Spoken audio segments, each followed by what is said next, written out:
Hi everyone! Welcome back to another video from Tech Basics.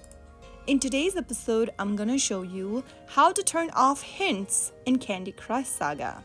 First of all, open up your Candy Crush Saga application and make sure that you're logged in.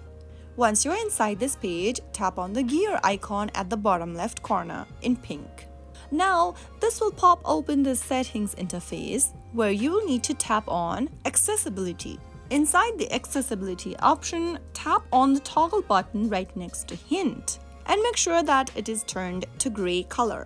After you do that, you will then be able to prevent the game from showing you suggested moves. Once you have turned off the hints, exit the menu and start playing the game, and the change will be saved automatically. So that's how you easily turn off hints in Candy Crush Saga if you don't want it to suggest you moves while playing the game.